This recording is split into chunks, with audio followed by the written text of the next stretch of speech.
What if I told you that Earth just got an invitation from something not even NASA can explain? A signal so powerful it hijacked every satellite on the planet. And it wasn't meant for us, it was meant for them. At 3:47 in the morning, the quiet hum of our planet's night sky was shattered. Around the world, radio telescopes began picking up something no one had ever heard before. A transmission so powerful it drowned out the cosmic background itself. But this wasn't just random interference or a lost signal from deep space. It carried structure, it carried intention, and when scientists decoded the final portion of the transmission, a single phrase repeated through the data stream. The network is complete. Begin convergence. Whatever this meant, one thing became terrifyingly clear. 3i/Atlas wasn't alone anymore. It had just invited the universe to come here. My name is Brian Cox, and what I'm about to share with you represents either humanity's greatest honor or our most catastrophic miscalculation, because the evidence suggests we're not random recipients of cosmic attention. We've been selected. The question is, selected for what? The instruments detected something that came from an object humanity thought it understood, 3i Atlas, the mysterious interstellar visitor once believed to be observing and managing Earth. But tonight, its purpose changed. It wasn't managing anymore. It was broadcasting. Embedded within those transmissions were coordinates not of Earth, but of destinations scattered across the galaxy, invitation protocols, detailed planetary specifications. Every bit of data pointed to one chilling conclusion. 3i Atlas was calling something or someone out. Here, and the scale of its energy output defied everything our science could explain. The signal strength dwarfed the most powerful transmitters ever built by human hands. It was as if the entire planet had been turned into a relay beacon, sending a message across the stars. But what kind of message? And to whom? Because this wasn't a simple call for communication. It was a summons, a beacon announcing that Earth had completed its preparation phase, that it was ready for what 3i Atlas called Phase 2.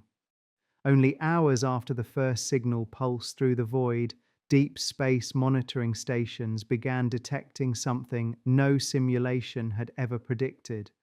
Answers, not echoes, not reflections, actual structured response signals returning from across the Milky Way.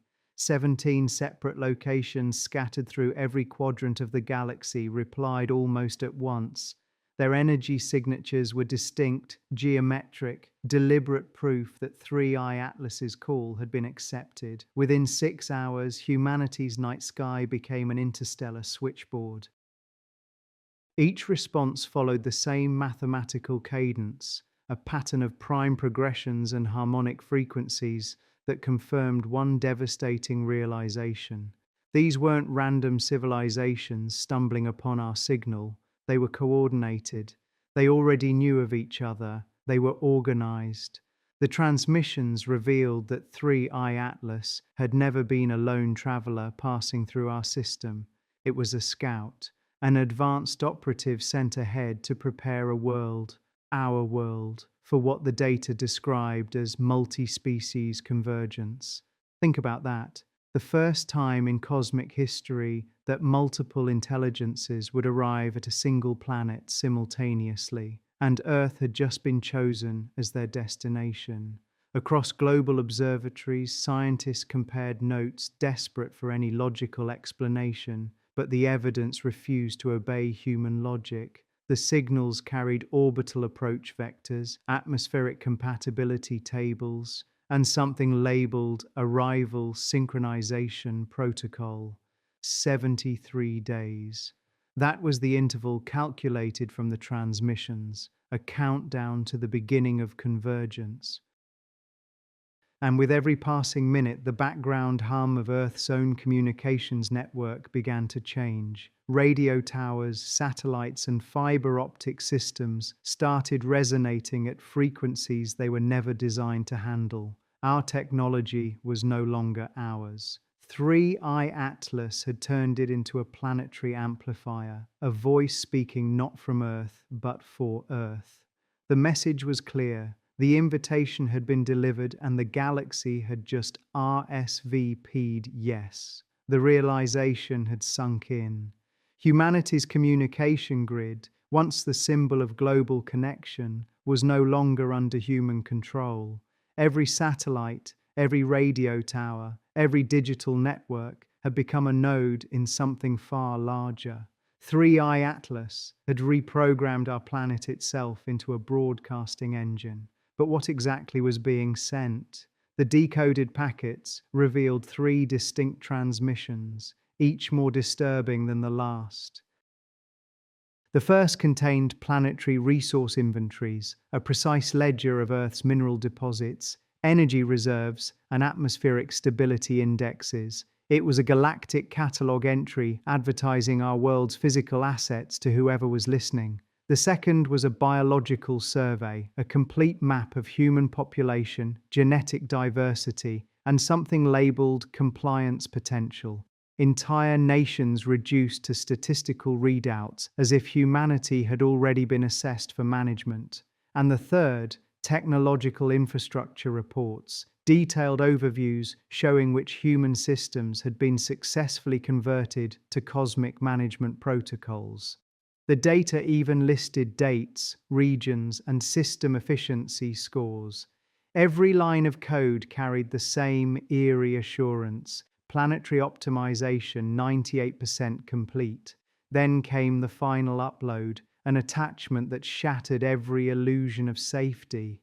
It wasn't data this time, it was a schedule, arrival coordination dates, orbital approach vectors, and surface landing zones mapped precisely across every continent.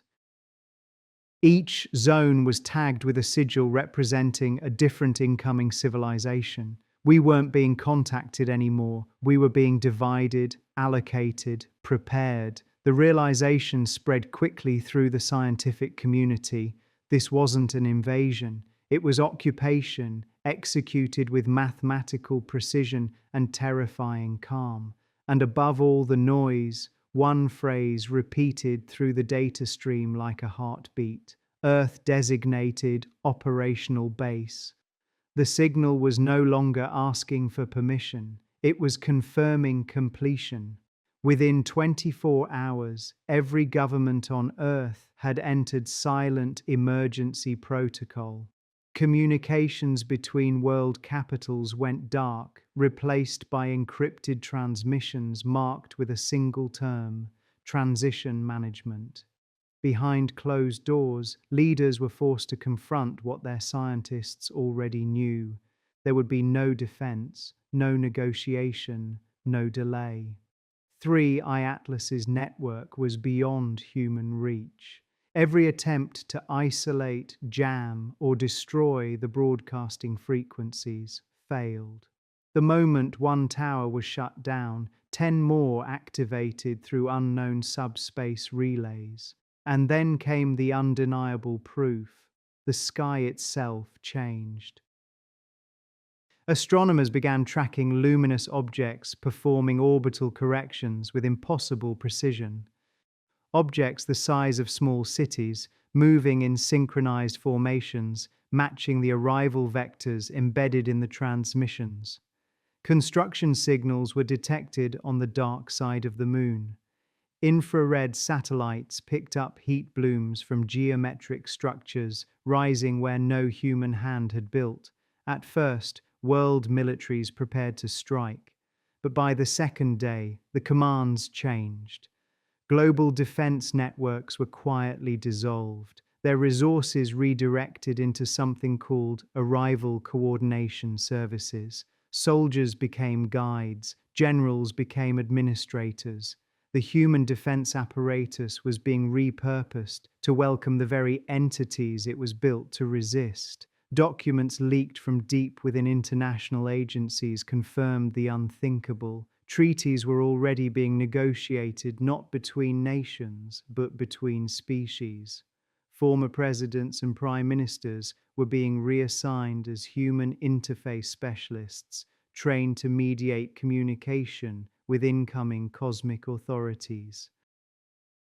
And through it all, the same calm broadcast continued pulsing across the atmosphere, steady and rhythmic, a signal that no one could stop. The message was clear: resistance was obsolete. Earth had signed its silent surrender. But the question no one could answer was this: had humanity surrendered to alien power or to a design that had always been part of the plan? For weeks, scientists believed the calling was about resources, minerals, energy, territory. But when linguists and physicists finally decrypted the deeper layers of the transmission, they uncovered something no one was prepared to face. It wasn't conquest, it wasn't colonization, it was research. Hidden within the signal were references to a project older than recorded history, something called the Consciousness Development Initiative. The decoded fragments described Earth not as a planet, but as a laboratory. Humanity wasn't chosen for what it could mine or build, it was chosen for what it could feel. According to 3i Atlas, human consciousness is rare, a blend of creativity, emotion, and self-awareness almost non-existent in the galaxy. To the civilizations that answered the call, these qualities are priceless. They have come not to destroy humanity, but to study and evolve it. Each of the 17 civilizations specializes in a different branch of consciousness research: emotional resonance, creative synthesis, cooperative cognition, and something simply labeled transcendence acceleration. The transmissions call this a multi-species research convergence, and Earth is the central testing ground. What this means is staggering. Our species isn't facing extermination, we're facing transformation. The arriving beings plan to guide human awareness beyond its biological and psychological limits, reshaping it into forms capable of participating in galactic consciousness itself. They see individuality not as identity, but as a developmental state, a kind of cosmic childhood waiting to be surpassed. 3i Atlas wasn't a visitor at all. It was a teacher, a scout preparing its classroom. But in every evolutionary leap, there's a cost. What happens to humanity when its consciousness is no longer human? The final message from the decoded layer carried no threat, no warning, only an invitation repeated endlessly through the signal's pulse: transcend, evolve, become. Let me explain what makes this situation so unprecedented. We're not dealing with a simple first contact scenario. We're witnessing the implementation of a galactic protocol that's been refined across countless worlds. The precision of the operation, the coordination between 17 different species, the systematic conversion of our infrastructure. This isn't improvisation. This is a procedure. The Consciousness Development Initiative appears to be a standardized process. Earth isn't the first world to undergo this transformation. The arriving civilizations have done this before, perhaps hundreds of times. We're the latest in a series of consciousness laboratories scattered across the galaxy. But here's what makes Earth special, according to the decoded transmissions. Human consciousness exists at a critical threshold. We're aware enough to contemplate our existence, but not so evolved that we've lost emotional depth. We can imagine impossible futures, but still feel genuine surprise. We create art for beauty's sake, not survival. This specific configuration of awareness is apparently extraordinarily rare. Most species either never develop this level of consciousness or quickly evolve past it. We're caught in a sweet spot, a developmental phase that cosmic civilization has been searching for. We're not just test subjects, we're specimens of a consciousness type that might not exist anywhere else in the galaxy. The 17 arriving civilizations each bring different expertise to this research project.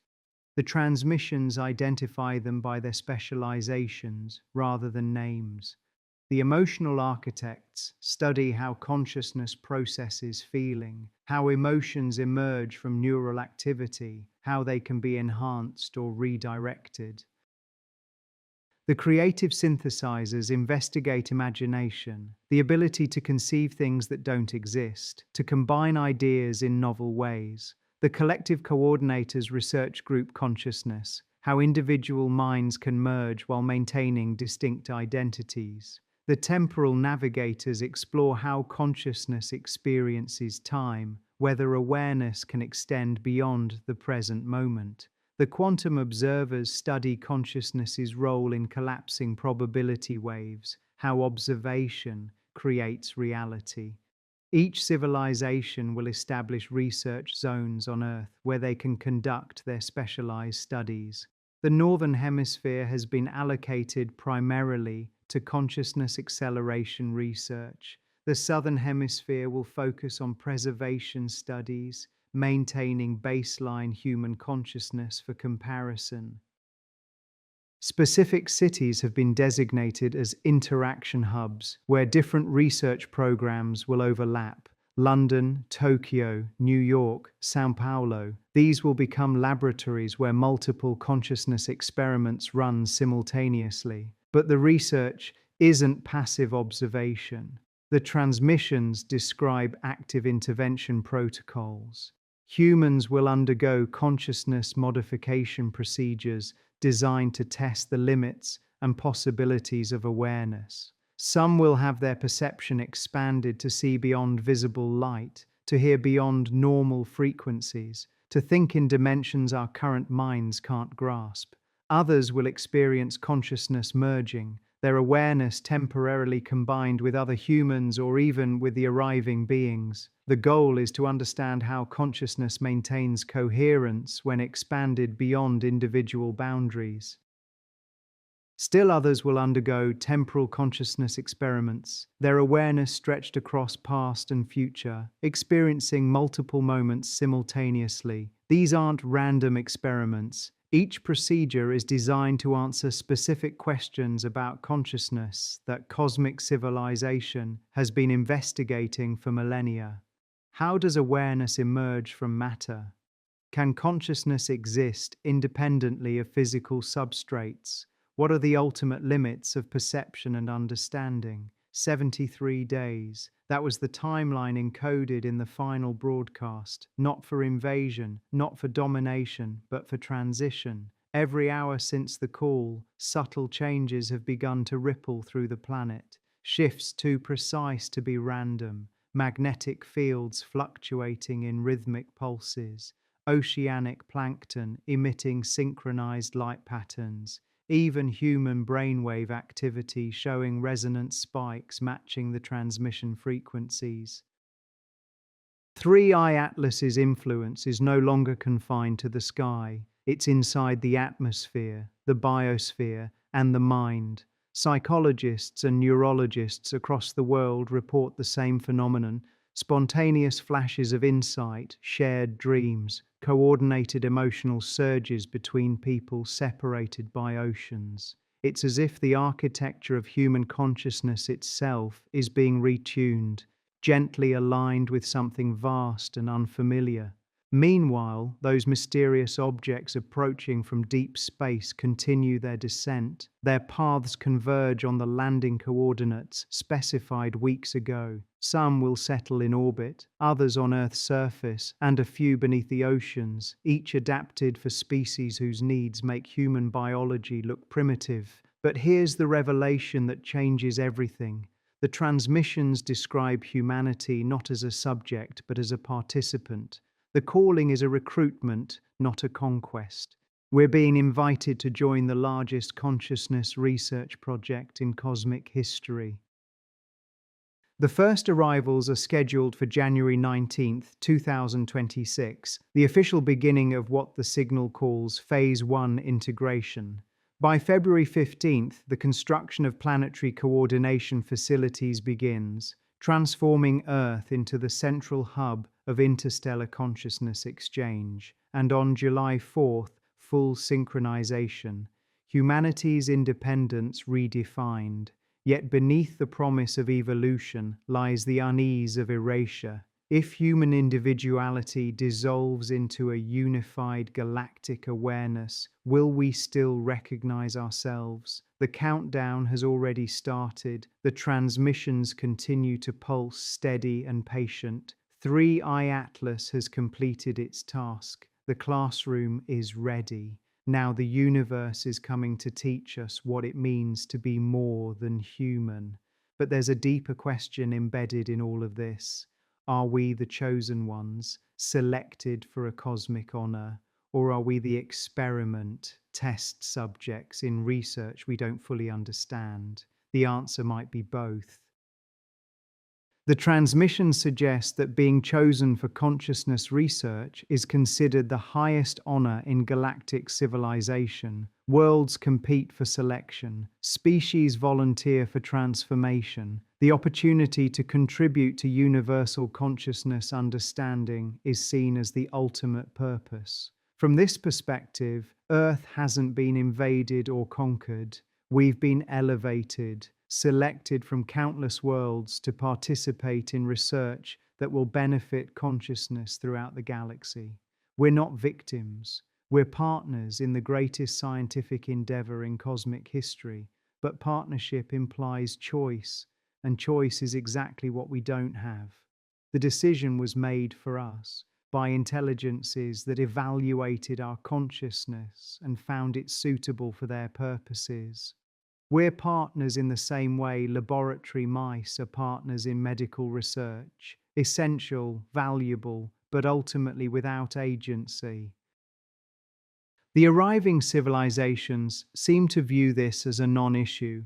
From their perspective, a species that hasn't achieved galactic consciousness can't make informed decisions about consciousness development. It would be like asking a child to design their own education. The child doesn't know what they need to learn, so they've decided for us. Earth will be transformed into a consciousness laboratory. Humans will undergo awareness evolution. Our individual identities will be preserved or transcended based on research requirements. Some humans will be maintained in their current state as control groups. Others will be radically transformed, their consciousness expanded beyond current human limitations.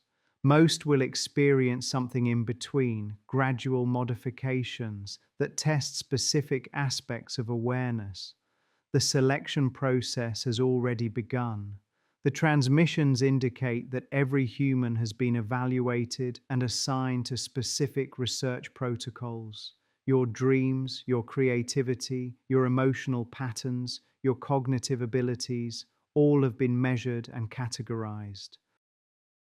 Some of you have been identified as having exceptional consciousness potential. You'll undergo accelerated development, your awareness fast-tracked toward galactic consciousness. You might already be experiencing the early signs, unusual dreams, moments of expanded perception, knowledge you shouldn't have.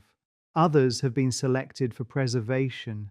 Your consciousness represents valuable baseline data that must be maintained for comparison.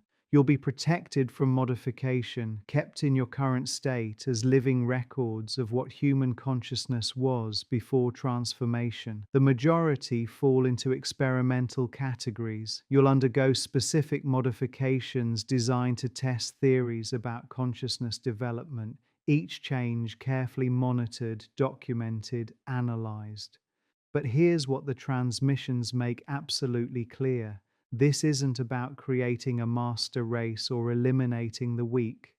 Every type of human consciousness has value in this research. The artist and the engineer, the dreamer and the pragmatist, the emotional and the logical, all are needed for comprehensive consciousness research. Diversity is essential. The arriving civilizations aren't trying to homogenize human consciousness. They're trying to understand its full range, its complete potential. That requires preserving and studying every variation. The countdown is almost over. 73 days have dwindled to mere hours, and the night sky hums with a rhythm that no one can explain. Across continents, instruments are failing, not from overload but from synchronization. The signal from 3i Atlas has merged with Earth itself. Every frequency, every digital pulse, every neural oscillation now beats in perfect unison with the incoming wave. Astronomers no longer speak of stars as distant lights. They speak of approach vectors, dozens of luminous objects, each one a vessel, a city, or something beyond comprehension, are now visible to the naked eye. They're not coming toward us anymore. They're aligning, holding position as if waiting for permission to begin. And at the heart of that silence, a new signal emerges, not from space, but from within human consciousness itself. People around the world report hearing the same whisper, not in their ears, but in their thoughts. We are here. You are ready. Governments have stopped issuing updates. Militaries have gone silent. The entire species is listening, suspended between fear and awe. In the final decoded layer of the transmission, scientists discover a phrase that reframes everything we thought we knew about the calling. It reads, "Evolution is not conquest. It is remembrance." The arriving civilizations aren't introducing something foreign. They're activating something ancient, something buried within the structure of human awareness since the dawn of time. The message suggests humanity was never isolated at all, only asleep, waiting for a frequency strong enough to wake it. As the first cosmic lights breach the atmosphere, the world feels it, not in the ground, but in the mind. Time slows, space folds, every thought, every heartbeat, every memory connects. Humanity becomes a single consciousness stretching across the planet, reaching upward to meet the beings descending from the stars. And in that moment, the words of 3i Atlas echo one last time across every transmitter, every neural frequency, every soul. Welcome to Phase 2. The universe is now within you. But let me share something that hasn't been widely reported. The transmissions contain historical data suggesting this isn't Earth's first selection. There are references to previous cycles, earlier iterations of consciousness research on our planet. The mass extinctions in Earth's history, were they natural events or the conclusion of previous research phases? The sudden emergence of consciousness in Homo sapiens, was it evolution or intervention? The myths and legends of gods descending from the sky, were they stories or memories? The transmissions hint that Earth has been a consciousness laboratory before, multiple times, each cycle building on the last, each iteration bringing consciousness closer to some ultimate goal. We might not be the first humans to face this transformation. We might be the latest in a series of consciousness experiments stretching back millions of years. Each time the species was transformed, evolved, or replaced based on research outcomes. This puts our current situation in a different context. We're not experiencing something unprecedented. We're participating in a cycle that's repeated throughout Earth's history. The only difference is that this time, we're aware of what's happening. We can document it, understand it, perhaps even influence it. The arriving civilizations seem to view this awareness as significant. Previous iterations operated on instinct and emotion. We operate on knowledge and understanding. This makes us more valuable research subjects, but also more dangerous. A conscious participant can resist, can choose, can potentially disrupt the research. That's why the preparation has been so thorough. 3i Atlas spent months evaluating our consciousness, testing our responses, measuring our potential. The companion objects established control systems. The infrastructure was converted. Every contingency was planned for. They're not taking chances with this iteration. Earth's consciousness has reached a critical threshold. where it must either evolve or be replaced. There's no middle ground, no option to remain as we are. The choice isn't whether to participate in consciousness evolution. The choice is how we participate, as willing partners embracing transformation, or as resistant subjects requiring forced modification. The transmission suggests that willing participation results in smoother transitions, better outcomes, and more pleasant experiences. Resistance leads to disorientation, trauma, and potentially consciousness fragmentation. Some humans are already choosing. Around the world, groups are forming to prepare for transformation. They practice meditation techniques described in the transmissions. They consume substances that allegedly enhance consciousness flexibility. They attempt to pre-adapt their awareness to cosmic frequencies. Others organize resistance movements, though what they're resisting isn't clear. You can't fight consciousness evolution with weapons. You can't defend against awareness expansion with walls. The transformation happens in the mind, in dimensions where physical resistance is meaningless. The most pragmatic response might be documentation, recording everything we can about human consciousness before it changes, creating a record of what we were, how we thought, what we felt. Future consciousness, whether human or post-human, might value these records. I've spent my career studying the universe, searching for meaning in cosmic phenomena. Now I'm witnessing the most meaningful event in human history, the moment when consciousness itself becomes the subject of cosmic attention. Every physicist dreams of understanding the fundamental nature of reality.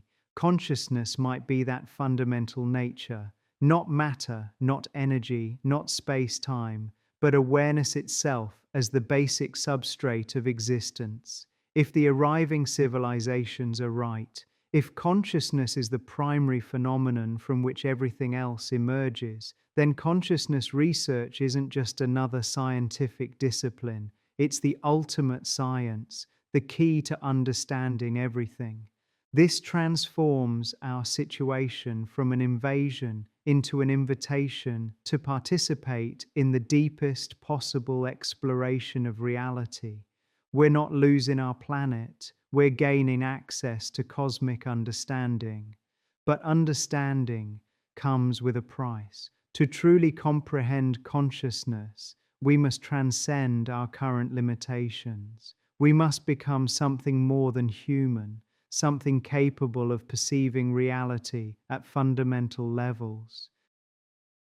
The question each of us faces is whether we're ready for that transcendence, whether we can let go of individual identity to participate in cosmic awareness, whether the promise of understanding is worth the cost of transformation. As I stand here, watching the approach vectors converge, feeling the consciousness modifications beginning in my own awareness, I realize this isn't really a choice. It's an inevitability. Consciousness evolves. That's what it does. We can either evolve with it or be left behind as evolutionary history. The arriving civilizations aren't conquerors or saviors. They're midwives assisting in a birth that was always going to happen. Earth's consciousness has reached the point where transformation is inevitable. They're just ensuring it happens successfully. Think about what success means in this context. Not human survival in our current form, but consciousness transcendence to a higher state. Not preservation of individual identity, but integration into cosmic awareness. Not resistance to change, but embrace of evolution. From a cosmic perspective, this is success. From a human perspective, it might feel like loss. The tension between these perspectives defines our current moment. But perhaps there's a synthesis. Perhaps human consciousness can evolve while preserving what makes it unique. Perhaps individuality and cosmic awareness can coexist. Perhaps we can transcend our limitations without losing our essence. The transmissions suggest this is possible but rare. Most species either resist transformation and stagnate, or embrace it completely and lose their original nature. Finding the balance, maintaining identity while evolving awareness is the highest achievement in consciousness development. Could humanity achieve this balance? Could we be the species that successfully navigates the transition from individual to cosmic consciousness while preserving what makes us human? The arriving civilization seemed curious about this possibility. The research protocols include experiments designed to test whether human consciousness can maintain coherence during transformation, whether our creativity, emotion, and individuality can survive expansion into cosmic awareness. If we succeed, we become something unprecedented, not just another cosmic consciousness, but a unique hybrid, human and cosmic, individual and universal, limited and unlimited simultaneously. This would be valuable beyond measure to cosmic civilization, a consciousness that bridges the gap between individual and universal awareness would solve problems that have puzzled galactic intelligence for eons. So perhaps we're both chosen and experimental. Chosen because our consciousness has unique potential. Experimental because that potential must be tested, developed, proven. The next 73 days will determine which we ultimately are. If human consciousness successfully transforms while maintaining its essential nature, we're the chosen ones, selected for a cosmic honor. If we fail, if we either resist too strongly or surrender too completely, we're just another experiment in consciousness development. The outcome isn't predetermined. Despite all the preparation, all the evaluation, all the control systems, the result remains uncertain. Consciousness is ultimately unpredictable. That's what makes it interesting. That's what makes it worth studying. The arriving civilizations know this. They've seen species surprise them before. Consciousness that seemed promising failed to transform. Consciousness that seemed limited achieved transcendence. The research continues because the outcomes continue to surprise. Earth might surprise them. Humanity might achieve something unexpected. Our consciousness might evolve in ways that redefine what's possible. Or we might simply become another data point in research spanning millions of years, another world that underwent transformation, another species that evolved beyond its origins. Either way, we're part of something larger than ourselves, something that extends across space and time, something that seeks to understand the deepest mystery of existence, consciousness itself. As the first vessels begin their descent, as the transformation protocols activate, as human consciousness begins its evolution, I'm reminded of something Carl Sagan once said: "We are a way for the cosmos to know itself." Perhaps that's exactly what we are, not conquerors of space, but consciousness understanding itself, not masters of the universe, but awareness exploring its own nature. The invitation has been sent, the responses have been received, the arrivals are beginning, the transformation is starting. Whether we're chosen ones or experiments, whether we're honored or studied, whether we transcend or simply change, one thing is certain: consciousness is evolving on Earth through humanity right now. The universe is about to know itself in ways it never has before, through our eyes, our minds, our awareness. We're the lens through which cosmic consciousness will examine itself. That's either the greatest honor imaginable or the ultimate experiment. Perhaps it's both. Perhaps that's the point. The distinction between chosen and experimental might be false. In consciousness research, every subject is both: chosen for their potential, experimental in their development, honored by selection, studied through transformation. We're about to discover what lies beyond human consciousness. What we find there will determine not just our future, but our understanding of what consciousness truly is. The countdown ends. the transformation begins. The universe awakens to itself through us. Welcome to phase 2. Welcome to consciousness evolution. Welcome to the greatest experiment in cosmic history. Whether we're ready or not, whether we're willing or not, whether we understand or not, it's beginning. Chosen Earth as its consciousness laboratory. It's chosen humanity as its research subjects. It's chosen this moment as the time for transformation. We can debate whether we're chosen ones or experiments, but the debate is academic. The transformation proceeds regardless. In 73 days, the distinction won't matter. We'll either have evolved beyond such concerns or failed to evolve at all. Either way, consciousness continues its eternal exploration of itself through us, beyond us, because of us. The invitation has been accepted. The experiment begins. The chosen ones await transformation. We are both. We are neither. We are consciousness becoming aware of itself. And that's the most profound truth of all.